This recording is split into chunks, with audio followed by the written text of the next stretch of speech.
இன்றைக்கி முக்கியமான வேலை பார்த்திங்கன்னா 2-3 மாதமாக ரேஷனில் வாங்கின கோதுமையும் துவரம் பருப்பும் சுத்தம் பண்ணாமையே கிடந்தது. கோதுமை பார்த்திங்கன்னா எங்கள் ஊரில் ரேஷன் கடையில் கிடைக்கிறதே பெருசு, எப்போயாவது தான் கிடைக்கும் ஒரு கிலோ.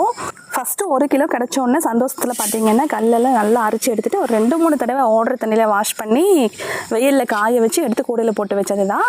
அரைக்கிறதுக்கு பார்த்திங்கன்னா டைமே வரல. அதுக்குள்ளே கடையில் வந்துட்டு ரெடிமேடு கோதுமை மாவு வாங்கி யூஸ் பண்ணிக்கிறது.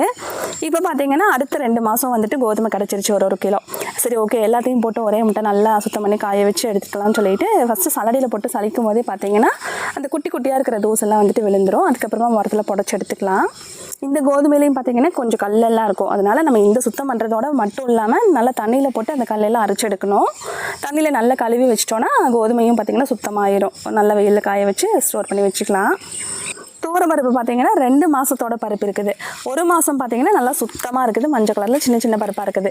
இன்னொரு மாதம் பார்த்திங்கன்னா பச்சை கலரில், சிவப்பு கலரில், மஞ்சள் கலர்லன்னு சொல்லிட்டு கலராக வந்துட்டு பருப்பு. அதில் வந்து இந்த கருப்பு கலரில் வந்து நிறையா குண்டாக இருக்கும், நிறையா இருந்துச்சு. அப்புறம் நிறைய தோசையும் இருந்துச்சு. அது எல்லாத்தையும் பொறுக்கி எடுத்துகிட்டு கல்லும் பொறுக்கி எடுத்துகிட்டு நல்லா சுத்தம் பண்ணி வச்சாச்சு. துவரம் பருப்பு மட்டும் பார்த்திங்கன்னா தண்ணியில் போட்டு கழுவி மறுபடியும் வெயிலில் காய வச்சு வைக்கிறது இல்லை.